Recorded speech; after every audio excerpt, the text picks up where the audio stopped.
Donc, Éric André Letourneau est professeur à l'Université du Québec à Montréal. C'est un artiste, chercheur interdisciplinaire dont les actes se manifestent à travers différents espaces publics depuis la fin des années 80. Co-directeur du réseau de recherche internationale Hexagramme, ses recherches portent sur la dématérialisation de l'objet d'art à travers les pratiques performatives, sur l'histoire de la création radiophonique au Québec, notamment wikiradio.ca, l'usage des langues vernaculaires dans les musiques euro-païennes et l'herméneutique des textes rituels par la médiatisation du son. Je vous laisse la parole. Comment on ouvre le défilement? Puis le film aussi. On fera après. Okay. Bon. Alors, bonjour. Tout d'abord, je voulais remercier nos hôtes et tous ceux et celles qui ont organisé cet événement fascinant. Je ne vais pas tous les nommer. Je crois que vous les connaissez déjà. On les a souvent mentionnés ces derniers jours. Alors, il m'est arrivé quelque chose d'assez rigolo avant de venir ici. Je me suis fait voler mon ordinateur à la sécurité de l'aéroport, Pierre-Éliott Trudeau. Voilà, c'est le papa de notre actuel premier ministre. Et j'ai donc dû j'ai pris des photos avec mon iPhone hier d'un livre sur lequel j'ai travaillé il y a quelques années et dans lequel se trouvent certaines informations que je voulais partager avec vous, et aussi une vidéo, parce que parallèlement et paradoxalement, ce que je voulais vous montrer, qui est peut-être un des premiers musées virtuels au monde, musée standard du collectif La Société de conservation du présent, en fait, évidemment, ne roule plus sur aucun support connu. Il roule sur des supports oubliés et perdus, et je n'arrivais pas à trouver la machine pour le faire rouler. Donc, j'ai réussi, in extremis, à faire une petite vidéo où on se promène dans le musée, mais ça, je vais vous la présenter après. Donc, vous excuserez un peu la qualité un peu bancale et approximative de la documentation qui est tirée de ce livre, dont je vais parler d'abord parce que la Société de conservation du présent, d'une part, c'est un collectif québécois, et comme pas mal d'artistes québécois qui ne produisent pas d'objets d'art, est pas mal tombé dans l'oubli de l'histoire de l'art. D'autant plus que, et c'est fascinant parce qu'un de leurs principes fondamentaux, c'était le principe d'archive et d'archivage. Ces gens-là ont très peu archivé leur propre travail. Alors, ils ont archivé à peu près 20 ou 30 000 objets du quotidien avec des numéros d'archives, mais ils n'ont pas archivé leurs propres archives. Alors, lorsque un des 3 membres du collectif, Philippe Côté, est décédé il y a 7 ans, il a fallu un peu fouiller dans ses documents et reconstruire l'histoire de la SCP, SCP étant Société de conservation du présent, un peu comme l'IS. Quand je veux dire IS, ça veut dire International Situationniste. Je vais les citer, donc SCP, Société de conservation du présent. Les 3 principes de la SCP, vous les avez ici. Le principe d'archive, l'art de la promesse et le désœuvrement. 3 principes et 3 personnes assez différentes les unes des autres. Philippe Côté, donc ce collègue qui est décédé il y a un peu moins d'une dizaine d'années, qui était philosophe. C'était quelqu'un qui lisait un livre de philosophie par jour et qui se faisait un devoir de clamer haut et fort qu'il volait chacun de ces livres-là. Donc, ça faisait partie de cette manœuvre de s'approprier les livres de manière illégale. Autre protagoniste, c'est Alain Bergeron, toujours actif dans le domaine des arts numériques et aussi qui fait des contrats corporatifs. Récemment, il a entre autres créé des algorithmes pour la loterie nationale. En 1985, Alain Bergeron est un pionnier de la programmation informatique. Et accompagné du 3e membre de ce collectif, Joseph Jean-Roland Dubé, le trio se rend à Philadelphie au Musée d'art moderne pour que Philippe Côté étampe sur la réplique du grand verre de Marcel Duchamp le mot « copie » avec un numéro d'archive, et simultanément, Alain Bergeron, avec une caméra numérique, photographie l'action et décompose l'action en pixels, donc la rend invisible. C'est assez typique du travail de ce collectif, et on va trouver les origines de leur musée virtuel, le musée standard, dans ce type de pratique. Le principe d'archive de la SCP, c'est d'archiver le présent. Alors, on a parlé du temps depuis les 2 derniers jours. Qu'est-ce que le présent pour la SCP? C'est un présent qui se déploie entre 1985 et 1994. Alors, je sais que pour certains et certaines d'entre vous, c'est un présent inexistant ou un passé lointain. Je veux quand même parler du contexte dans lequel est né ce musée avant qu'on puisse mieux le comprendre. La Société de conservation du présent, évidemment, comme vous commencez à vous en douter, travaille avec le langage de façon parfois un peu ironique, un peu sarcastique, mais avec intelligence. Le présent, c'est ce présent des années 80 dans un Montréal qui est en émergence. Pour ceux et celles qui connaissaient moins le Québec, il faut rappeler certains détails historiques. D'abord, on a préservé notre langue et notre droit de religion au Québec grâce aux Américains qui voulaient nous envahir. Ça, c'est quelque chose que même les Québécois savent très peu. Donc, juste avant la Révolution américaine, les Anglais qui nous occupaient, parce que la France avait donné ces quelques arpents de neige à la suite de la défaite aux Anglais, en 1774, une loi garantissant cette liberté de religion et de langue est adoptée par les Anglais pour encourager les francophones à se battre contre eux, contre les Américains, en fait, qui vont occuper quand même Montréal pendant 2 semaines. Mais cette loi a profondément modifié le cours de l'histoire de la francophonie en Amérique du Nord et fait en sorte qu'aujourd'hui, on parle encore français. J'en parle parce qu'il va y avoir un lien à faire avec la SCP. La SCP naît après le premier référendum avorté du Québec. Et l'attitude de ces protagonistes, avec souvent leurs collaborateurs qu'on appelle le 4e pixel ou le 4e picot, est motivée par toute cette trame historique. Alors, il faut penser que Philippe Côté s'intéresse à la philosophie, mais à l'histoire aussi, à l'histoire de Montréal. D'ailleurs, il s'intéresse aux ruines. Son travail subséquent, jusqu'à sa mort, ce sera un travail d'ami des ruines. Donc, la SCP, en 1985, documente un présent qui est en ruine, puisque les velléités indépendantistes n'ont pas fonctionné dans les années 80, parce que la ville, économiquement, est dans une situation complexe. Rappelons-nous que les années 80, c'est quand même un déclin économique qui s'amorce au début des années 70 avec la crise du pétrole et qui, dans les années 80, pour la génération X, dont fait partie de la SCP, dont moi j'étais à la fin de la génération X, se traduit par un désœuvrement aussi généralisé. Donc, un désenchantement du système capitaliste, du système de l'art, ce qui fera énoncer à la SCP que leur médium, c'est le système. On va le voir régulièrement, notre médium, le système. Et on a ici d'ailleurs la fermeture de l'histoire dans un petit dossier Macintosh. Et c'est une attaque aussi contre l'art contemporain, la collection privée, ce qu'ils appellent l'art contemporain colonial, qui est l'art diffusé internationalement avec une esthétique propre à ce type d'art qui fait le tour des grands musées à l'international.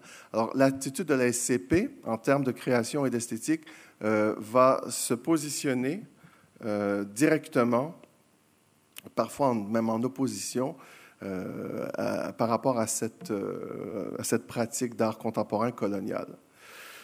Un peu plus tôt, notre collègue le faisait remarquer, le principe d'archive, c'est le principe d'empowerment.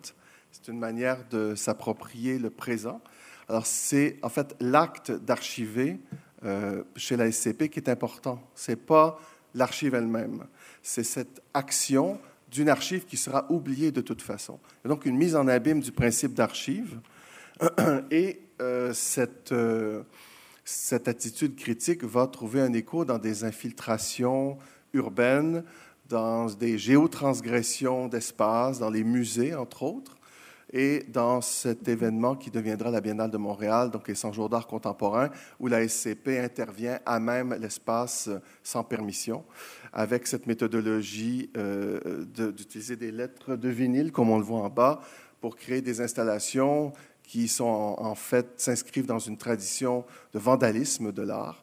une grande tradition d'ailleurs. C'est évidemment une tradition qui remonte à Dada avec Johannes Bader, qui déjà lui investissait des églises pour faire des sermons Dada, jusqu'au gag du Guerrilla Action Group de Jean Toche dans les années 70 dans les musées new-yorkais.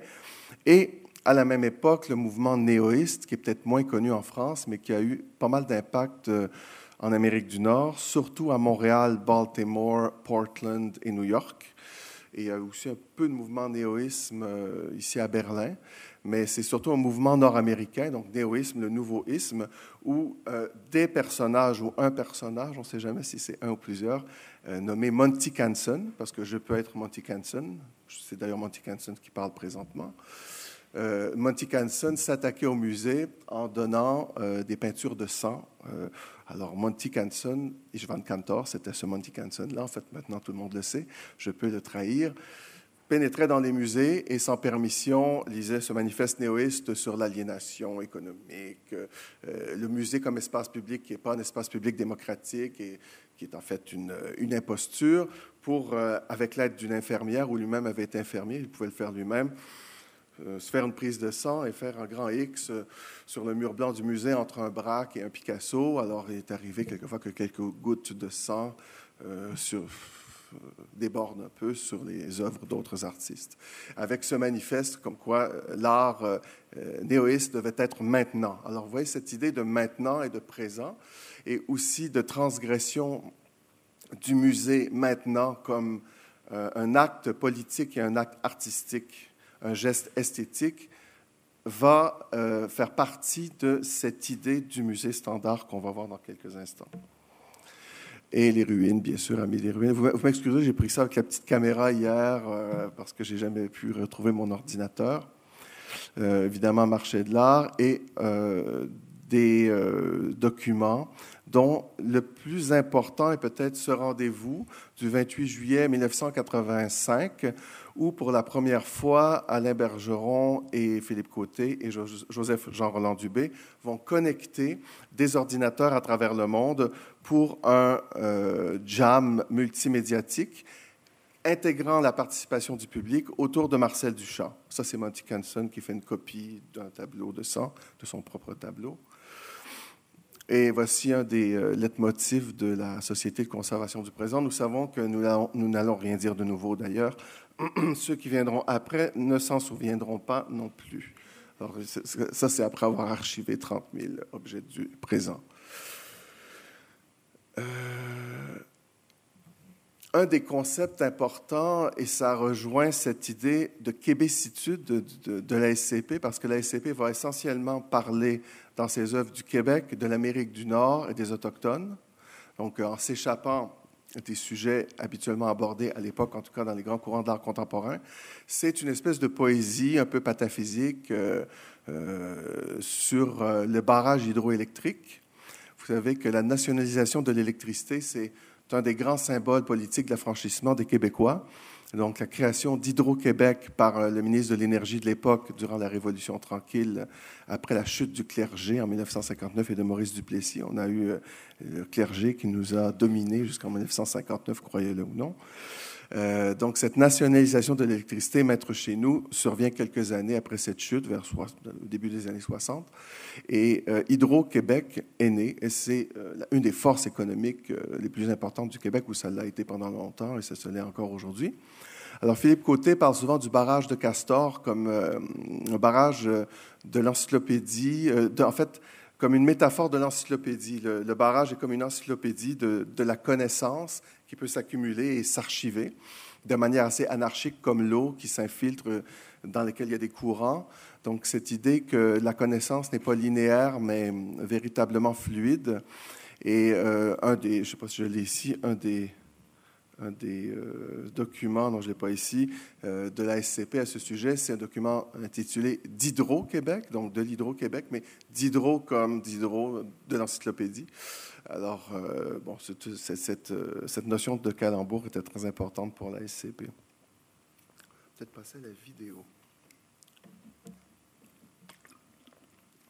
Il faut dire que la SCP, c'est vraiment la synergie de ces trois personnes, mais surtout de l'acquisition du premier ordinateur Macintosh en 1985, par Alain Bergeron.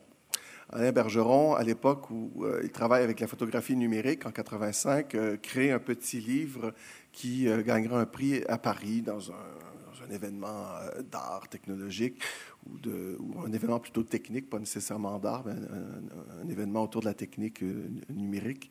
Ah, ça bouge tout seul. Un instant, on va reculer un peu. On l'a reculé au début. Et avec l'argent qu'il a gagné, il s'achète le premier Macintosh. Donc, cet ordinateur deviendra la base de la SCP. Là où je souligne que c'est peut-être un des premiers musées au monde, c'est qu'il existait bien sûr un très grand nombre d'œuvres d'art technologique, en ligne, en réseau, bien avant la SCP. Mais ce sont des événements, ce sont, à ma connaissance, et si vous connaissez des infrastructures qui ont été mise en place de manière permanente, 24 heures par jour. Avant celle-là, je les cherche parce qu'à date, je ne les ai pas trouvées. Alors, ce que vous voyez présentement, c'est le musée Standard qui porte lui-même un numéro d'archive. Chaque pièce du musée porte un numéro d'archive qui se crée automatiquement grâce à un algorithme. Et chaque objet placé dans le musée a un numéro d'archive. L'interface que vous voyez, c'est l'interface d'un standard, musée Standard, sur un standard qui n'a pas duré longtemps, un standard qui s'appelait Alextel. Alors, Alextel, c'était une tentative de Bell Canada, la compagnie nationale de téléphone, pour créer un Minitel canadien. Ils ont commencé ça vers la fin des années 80 et ça s'est terminé vers 94, si je ne me trompe pas, ou 95. Un des problèmes d'Alextel, c'est que, contrairement à la France, les frais d'opération étaient extrêmement élevés. Les frais de télécommunication, en général, chez nous, sont plus élevés qu'ici à cause du faible poids démographique par kilomètre carré. Et Alextel a été vraiment un standard différent, basé sur le principe du Minitel, mais technologiquement différent parce que avec des capacités graphiques que le Minitel n'avait pas, 72 par 72 dpi. C'est la norme NAPLOPS créée par l'armée canadienne pour les centres de surveillance à l'époque de l'OTAN, durant la guerre froide. Et ça a été récupéré par Bell Canada. Alors, ce que vous voyez, c'est le musée Standard avec les salles. On pouvait naviguer avec les flèches. Alors, se renseigner, et c'est toujours le principe d'archives et d'encyclopédie que Philippe Côté a continué à explorer par la suite. Alors, je vais un peu... Là, c'est une vidéo, ça va très vite parce que c'est une émulation. Il y a des fonctionnalités de ce musée qui ne fonctionnaient pas. Cette émulation a été créée en 1997 et fonctionne sur des Mac Pro 8005 en émulation. Alors, c'est cette machine que je n'arrivais plus à trouver avant de venir ici. Donc, j'ai fait une petite vidéo. Et là, vous avez, par exemple, l'aide à la navigation du musée. J'avais beaucoup de choses à dire et trop, comme la plupart de mes collègues, donc je vais essayer d'abréger pour laisser 15 minutes de questions. Je vais laisser rouler le musée et je vais continuer à discuter de la SCP. Alors, ce qui m'intéresse aussi comme directeur d'Hexagramme, qui est un centre de recherche en art médiatique, c'est de comprendre la genèse des pratiques en art technologique. Et de toute façon, quand je dis art technologique, pour moi, ça inclut la peinture pariétale. Il y avait des technologies, on n'appelait pas ça comme ça à l'époque, mais on peut l'analyser sous l'angle de la technologie, tout comme on peut concevoir le corps comme une technologie. Alors, ce qui m'intéressait dans la SCP, c'est de voir un peu, d'une part, comment ce musée Standard, ouvert 24 heures par jour, une institution laïque qui visait à faire circuler de l'information, devenait... pouvait représenter peut-être un des premiers musées, ou en tout cas un des proto-musées de ce type-là, d'une part, mais aussi comment ce musée énonce ce que peut être l'art. Donc, quel est le fondement esthétique et philosophique de la SCP à travers le musée. Le principe d'archive, on en a parlé. Le deuxième principe de la SCP, c'est l'art de la promesse. Donc, c'est la promesse de l'art. L'art comme révolution dans la lignée des avant-gardes du XXe siècle, depuis Dada en passant par évidemment Fluxus et Machunas, parce que je pense que Fluxus étant composé de toutes sortes de gens, il y a des artistes plus révolutionnaires que d'autres dans Fluxus. Cette influence aussi de Fluxus sur la culture québécoise, on n'est pas très loin de New York. Pas très loin de New York, ça veut dire aussi qu'à l'apogée de la peinture formaliste, par exemple, le marché de l'art new-yorkais qui repose sur évidemment les modes que les collectionneurs affectionnent, va avoir un lien assez direct, comme l'a montré Marie-Sylvie Hébert, sur la peinture formaliste qui se crée à Montréal. Alors, comme le musée n'est pas linéaire, je ne sais pas si je vais avancer dans les croûtes, parce qu'il y a un projet de peinture formaliste ici. Ah, je vais utiliser la souris, j'allais dire la fourmi. Oui, je devrais toujours appeler ça une fourmi, en fait, parce que ça ressemble plus à une fourmi qu'à une souris. Alors, la folioteuse, ça, c'est le fameux, la machine tamponneuse pour archiver. Alors, on voit ici une émulation. On était en train, Michel Lefebvre et moi, j'essaie de trouver les croûtes que j'aime bien. Normalement, j'ai le musée de manière interactive, donc là, c'est un peu bizarre. Ah, voilà. Alors, ça, c'est une des salles du musée, Croûte que Croûte, où vous pouvez, ça, c'est l'histoire du son, on va en sortir. Alors, Croûte que Croûte, c'est un générateur aléatoire de tableaux formalistes. Dans la grande lignée des peintres formalistes new-yorkais et montréalais, parce qu'à Montréal, il y avait tout un mouvement qui tentait d'infiltrer le marché de l'art à New York, qui a réussi d'ailleurs avec de très bons peintres, Ulysse Comtois et Molinari, qui est le plus connu, avec une théoricienne qui s'appelle Fernande Saint-Martin, qui était souvent citée par la SCP. La SCP citait souvent des références vraiment québécoises. Par exemple, René Payan, qui est probablement pas très connu parmi vous ici, certains le connaissent, mais était une référence sur l'art actuel au Québec. C'était vraiment un grand critique d'art. Alors évidemment, la SCP a créé une conférence qui s'appelait « L'art, c'est payant, c'est paillant », parce qu'en québécois, paillant, ça ressemble à payant. Donc, la collection de croûtes pouvait être consultée et même générée sur le site de la SCP. Et s'il y a une croûte que vous aimiez, vous pouvez la commander pour un certain prix et l'avoir chez vous pour l'accrocher dans votre salon. Alors ça, c'était les croûtes de la SCP. Parmi comme vous voyez, je vais l'arrêter parce que ça bouge. Parmi les salles, vous avez d'une part la Calembredaine, qui est un générateur de poésie aléatoire. Donc, vous avez du texte produit de manière aléatoire et de l'image, croûte que croûte, produit par des algorithmes. Ça date de 85. Dans le musée, il y a des projets antérieurs qui datent même de 84, 85, 87, qui se retrouvent dans ce musée. C'est un peu une compilation de ce que la SCP essaie de faire. Mais dans cette version, il existe 2 ou 3 versions du musée. On n'a pas la cafétéria du musée comme salle. Et c'est dans la cafétéria, dans cette cafétéria, que les usagers pouvaient laisser, ou les usagers peuvent laisser en fait des informations à partager, puisque le but ultime de la SCP, conceptuellement, c'est le partage d'informations. En fait, c'est une espèce de plagiat anticipé de ce que sera plus tard Wikipédia et même Wikileaks, parce que la SCP s'est intéressée aussi à la collecte d'informations, même travaillé avec un policier à un moment donné. Donc, d'une part, il y a des générateurs d'art aléatoires. Les rendez-vous, ce sont des événements où sont donc générées des productions esthétiques éphémères. Parce que, comme vous savez, vous l'avez remarqué, il n'y a aucun des 3 qui vient des arts visuels et de l'objet. Donc, les productions, par défaut, sont éphémères. Ce qui explique peut-être que les membres de la SCP n'ont pas tellement bien documenté leurs propres archives. L'américanitude de la SCP, c'est aussi lié à l'autochtonie.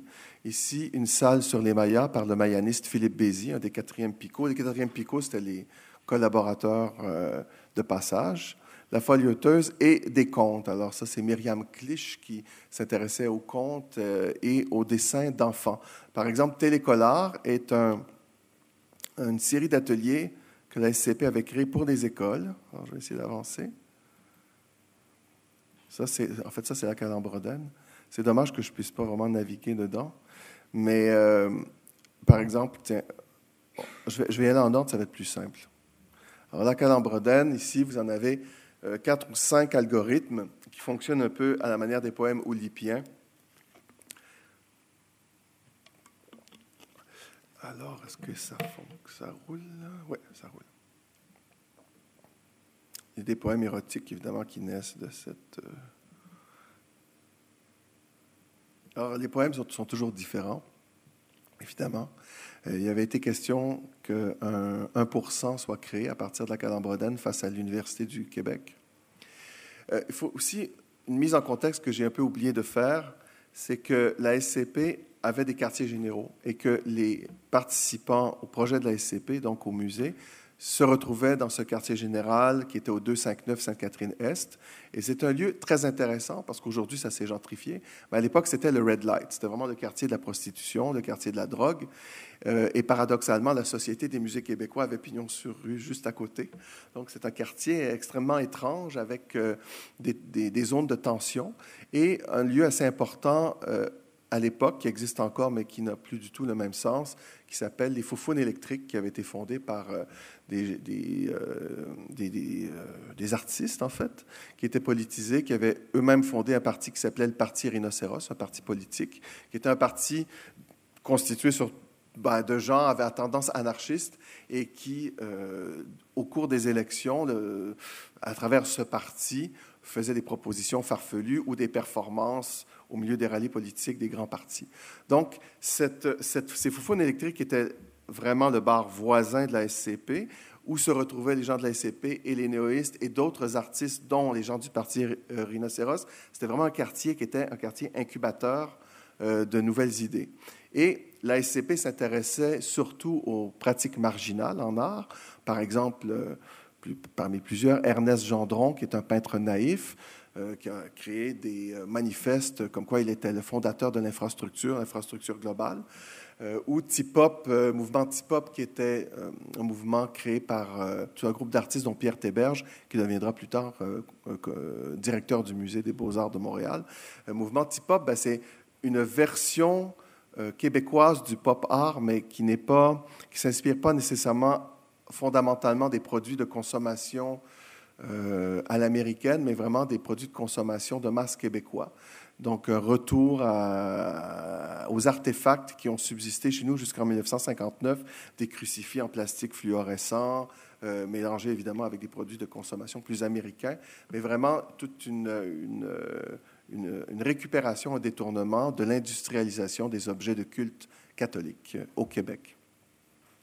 Et en opposition à en opposition, en fait, pour compléter cette critique, et en opposition justement à la dominance de cette consommation, la question autochtone au Québec, à l'époque, n'était pas tellement soulevée comme elle est maintenant. Les Autochtones ont fait quelques gains depuis. Je ne dis pas qu'ils n'ont pas fait des pertes, par contre, mais je crois qu'ils ont fait des gains. Alors, le fait de parler des Mayas ou de travailler, par exemple, à Mashteuiatsh, c'était le cas de la SCP à Pointe-Bleue, c'était des gestes politiquement très porteurs. Alors, vous voyez la norme Naplops pour expliquer la culture maya, et même un rituel maya créé en pixelisation Naplops, ici, par Philippe Bézi. Il reste un peu de temps. Je vais encore donner 2 ou 3 minutes parce qu'il faudrait qu'on se garde un peu de temps. La pensée de la SCP se forge philosophiquement pas mal à travers Philippe Bézi, évidemment, Philippe Côté et Philippe Bézi, qui était aussi un 4e picot, mais Philippe Côté, qui s'intéresse particulièrement, évidemment, à nos penseurs de la French Theory, mais aussi déjà avant qu'il soit à la mode à Gilbert Simondon. Donc, il va retrouver des traces de la pensée deleuzienne, ou la genèse de la pensée deleuzienne à travers Simondon, et va appliquer à travers son œuvre et son art des principes inspirés de ces penseurs. Ça, c'est encore une fois des rendez-vous. Alors, les pictogrammes, ça, c'est intéressant. C'est le début des pictogrammes. Le Macintosh vient d'arriver. C'est nouveau. Cet objet est complètement nouveau. La souris, c'est extraordinaire. Et on a des pictogrammes sur lesquels on peut cliquer. Alors, la SCP propose une norme d'identification visuelle de la pratique artistique à travers des nouveaux pictogrammes qu'on va voir ici. Évidemment, référence à Pierre Lévy à l'époque, c'était un penseur souvent mobilisé. Alors, art subventionné, c'est une fusée qui va vers la Lune. Le barrage de Castor qu'on voit ici, donc le barrage hydroélectrique. Évidemment, l'idée des banques de données. L'austérité, qui est un terme à la mode maintenant chez nous, mais à l'époque déjà, les années 80, c'était la droite. On pourrait dire que nous vivons présentement une époque qui ressemble étrangement parfois à celle des années 80. Et voilà, je vous laisse un peu regarder ces... Évidemment, ça va très vite, hein, parce qu'on essaie de s'amuser avec pas mal de matériaux et pas mal de salles. Alors, vous voyez, en fait, ce qui est intéressant aussi, c'est qu'ils ont pris le concept de musée, je terminerai avec ça, avec une posture assez critique. C'est-à-dire qu'il s'agissait de ne pas répliquer ce que le musée présente traditionnellement, mais tout d'abord de produire un musée qui est constitué d'archives du présent et non pas d'archives du passé, aussi d'objets qui ne se retrouvent pas nécessairement physiquement ou qui ne se retrouveraient pas dans un musée normal, a priori. J'essaie de trouver ma petite citation, là, parce que vu que j'ai plus d'ordinateur, je suis obligé d'ouvrir des livres. C'est quand même incroyable. Hein? Je vais le trouver. J'ai une citation de Blanchot sur notre ami André Malraux. Pas très long. Voilà. Alors, ce que j'ai écrit dans la tentative d'article que j'ai fait pour ce livre, parce que c'était très difficile, j'ai dit une tentative parce qu'il n'y avait aucune trace. Philippe Côté était décédé, il y avait des archives, il y avait des témoins. Alors, j'ai dû interviewer 5 témoins, des entretiens semi-directifs d'1 heure, pour retrouver les traces du musée, en fait. À travers, j'avais les documents, mais il y avait très peu d'informations. Et je conclus le chapitre avec une citation de Blanchot sur le musée imaginaire de Malraux. Alors, Malraux fait du musée une catégorie nouvelle, une sorte de puissance qui, à l'époque où nous sommes arrivés, est à la fois le but de l'histoire telle qu'elle s'exprime et s'accomplit par l'art, sa principale conquête, sa manifestation, mais plus encore la conscience même de l'art, la vérité de la création artistique, le point idéal où celle-ci, en même temps qu'elle se manifeste dans une œuvre, appelle et transforme toutes les autres. Je trouve intéressant cette citation parce que c'est un peu l'objectif du musée Standard. À même la navigation de ce musée, les liens sont à créer par l'usager. Alors, on est loin du musée où on déambule d'une pièce à l'autre, où les pièces sont assez imperméables. On a l'expérience de la salle précédente, mais dans ce musée où le parcours est non linéaire, donc interactif, on peut passer d'une pièce à l'autre et revenir dans un temps extrêmement court, ce qui fait que l'expérience de montage temporel dans ce musée Standard était tout à fait inhabituelle à l'époque où ça a été créé. Alors voilà, j'aimerais peut-être qu'on se garde un peu de temps pour des questions, parce que je crois qu'il faut quitter à 13h ici, hein, c'est ça? Il nous reste une petite dizaine de minutes. Merci beaucoup.